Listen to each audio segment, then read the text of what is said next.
Coucou tout le monde, j'espère que vous allez bien. Alors aujourd'hui je vous fais une vidéo tutoriel et je vais vous montrer comment utiliser et quelles sont les différentes variantes qu'on peut faire avec ces deux die. C'était des die de la collection cannelle et chocolat, pop-up maison et boîte fine. Donc je vais vous montrer comment utiliser sur le thème Noël, mais pas que. Je vous montre tout ça. Donc tout d'abord je vais vous montrer comment réaliser la boîte fine, donc c'est celle-ci. Là je l'ai réalisé dans du papier doré que je suis venue embosser avant et avec une plaque d'embossage de la collection Arizona. Et je vais vous montrer qu'on peut faire voilà, vraiment deux thèmes différents. Celle-ci elle n'est pas encore décorée, on va la décorer ensemble. Là je vous fais un thème Noël festif fin d'année. Et je vais également vous faire un autre thème avec une décoration complètement différente pour vous montrer que ça peut s'utiliser aussi bien pour les fêtes que pour d'autres occasions, que ce soit l'anniversaire ou même pour le scrap. Moi je trouve que c'est quand même pratique pour y glisser par exemple des petits die cuts ou des tampons que j'ai détourés. Je les glisse là-dedans, ça m'évite de les perdre sur mon bureau et hop, de les chercher partout. Et ça peut également servir de petite boîte cadeau pour y glisser un chèque, une petite carte cadeau, un petit mot, un petit bracelet. C'est vraiment la petite boîte fine, pratique. L'année dernière, je sais que je les avais utilisés pour glisser des petits chocolats célébration et j'avais mis ça en décoration de table pour les fêtes. Donc pour la découper, que ce soit papier faux uni ou papier imprimé, il faut faire votre matrice, découper votre papier, hop, il faut la faire deux fois. Une fois dans ce sens-là, une fois recto et une fois verso. Sinon, vous allez vous retrouver avec les deux rabats assez larges du même côté et elle va pas s'emboîter correctement et vous aurez la boîte avec le papier foncé à l'extérieur et l'autre couleur pareil à l'extérieur. Vous aurez une boîte bicolore, après sauf si vous souhaitez, mais si vous voulez voilà une boîte uniforme, il faut faire votre matrice une fois dans un sens, une fois dans l'autre. Regardez, hop, je découpe dans ce sens là, je vais la faire après et je retourne mon papier et je la fais une fois dans ce sens-là.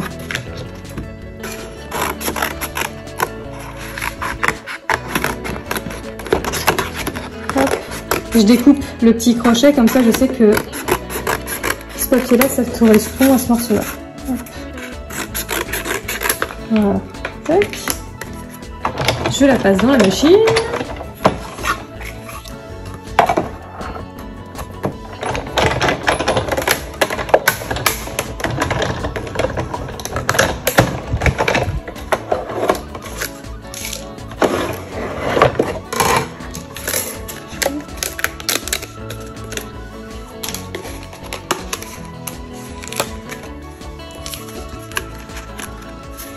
Une fois comme ça, et je vais rajouter une petite fenêtre. Je l'ai pas mise sur les autres boîtes, là je vais vous la mettre celle-ci pour vous montrer.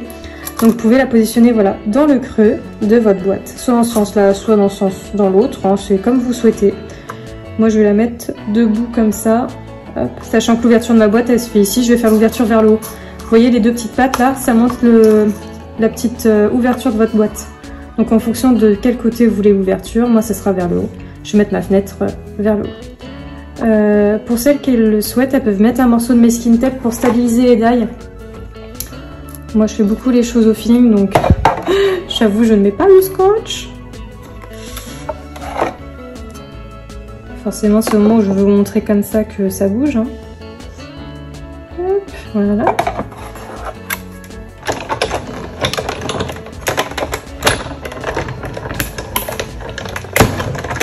Hop, voilà. Donc je vais pousser ma Big Shot pour avoir plus de place pour pouvoir vous montrer comment la monter. Hop. Donc voilà. Donc j'ai mon premier morceau. Hop. Ah, c'est pas bien découpé. En même temps, vu l'état de mes plaques, ce n'est pas étonnant. Elles sont un peu fatiguées. Hop là, voilà. Donc, je vais procéder au pliage. Donc moi, cette couleur-là, c'est mon extérieur. Donc, hop. Je fais mes plis. Donc ils sont bien visibles hein, sur la découpe. Je sais pas si vous voyez bien moi à la caméra. Mais du coup il suffit vraiment de, voilà, de plier vos petits rabats. Donc il y a un petit côté, le côté plus large et la petite languette. Voilà, tac. Et pareil pour ce morceau-là. Hop.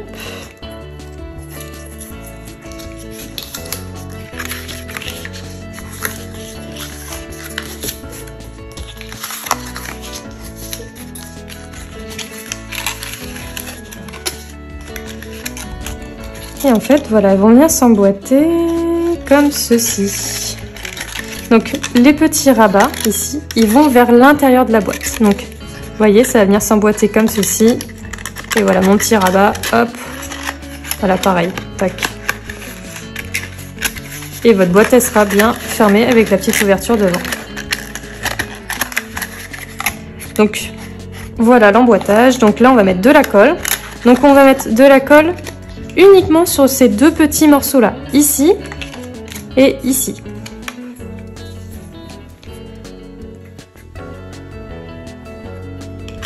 Tac. Voilà. Je cherche mon chiffon qui est tombé. Voilà. Et on va venir l'emboîter tranquillement en mettant voilà mon petit rabat à l'intérieur. Pareil de ce côté-ci. Et l'idéal c'est d'essayer de la fermer en même temps qu'on l'emboîte.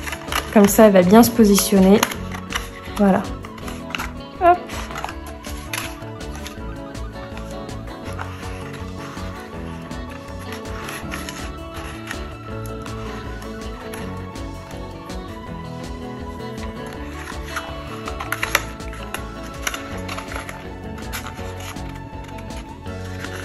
Voilà, et vous appuyez délicatement, pas trop fort pour pas que ça enfonce votre boîte.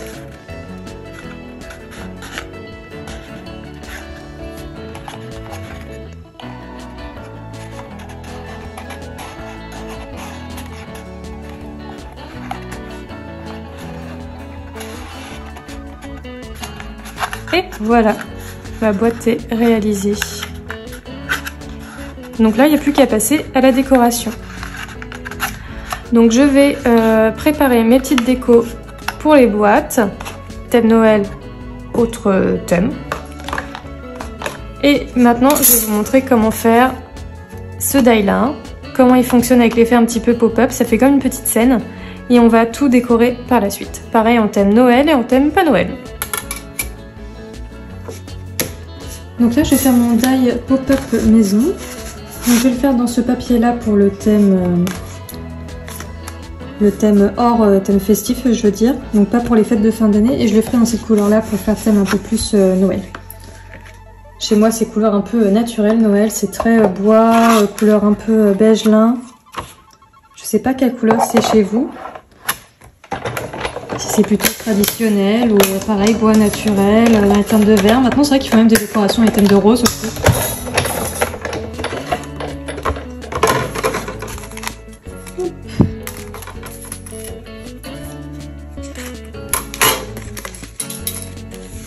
Donc voilà, donc il y a deux petites pliures à ce niveau-là.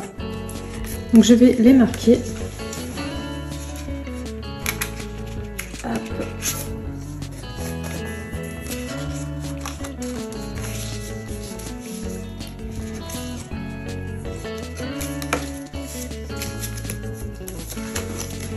Et pour les petites marches, l'idée ça va être de les de faire un pli à montagne, donc dans l'autre sens. Voilà. Hop.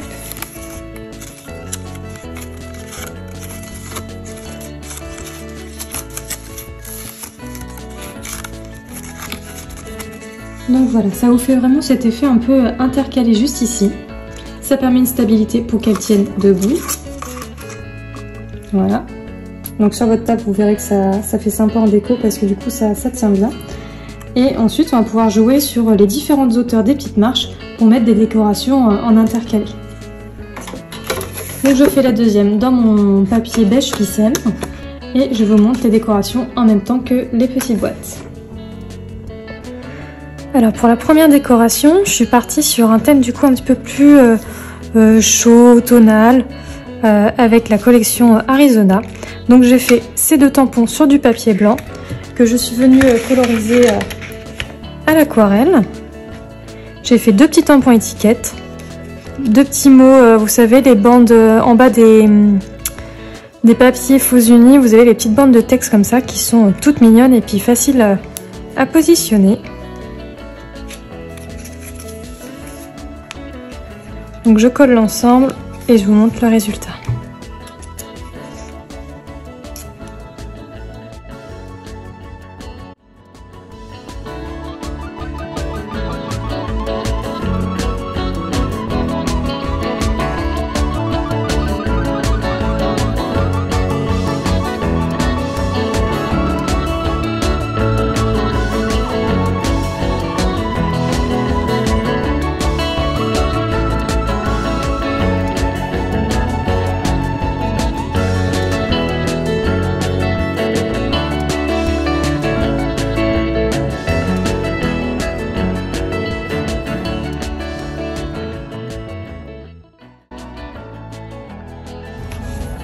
Donc je laisse bien sécher et pour la deuxième, pareil, j'ai repris une petite étiquette pour faire un petit esprit de rappel.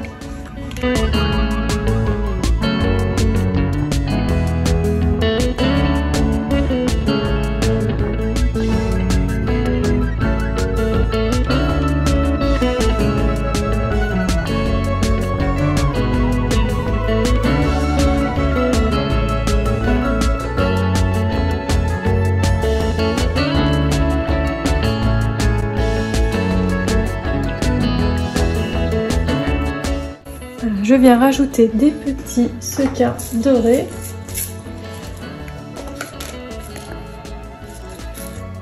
Que je vais positionner juste après. Et puis je vais mettre deux petits niveaux.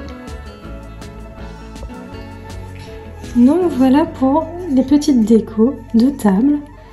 Du coup, thème très aléatoire, un thème un peu plus automnal. J'ai collé mes petits sequins, j'ai mis mes petites gouttes de niveau. Pareil pour la petite boîte. Donc là on passe au thème festif fin d'année Noël. Et voici ma déco mode Noël. Donc j'ai utilisé la planche Instant Douceur de la collection Cannelle et Chocolat, où j'ai pu recréer vraiment une petite scène avec la porte, la petite cheminée, le petit fauteuil. Je trouve ça vraiment très mignon, dont des teintes vraiment Noël naturelles. La petite boîte. Et puis celle-ci que je vous ai montré en début de vidéo. J'espère que cette vidéo vous a plu. N'hésitez pas à laisser un commentaire pour me dire ce que vous en pensez et à nous montrer également vos créas que vous avez pu faire avec ces dies si vous les avez à la maison. Et n'hésitez pas également à nous suivre sur les réseaux sociaux, Facebook, Instagram, Pinterest et YouTube pour être alerté des dernières nouveautés et informations et également pouvoir découvrir les créations des autres muses. Je vous souhaite une belle journée et je vous dis à bientôt.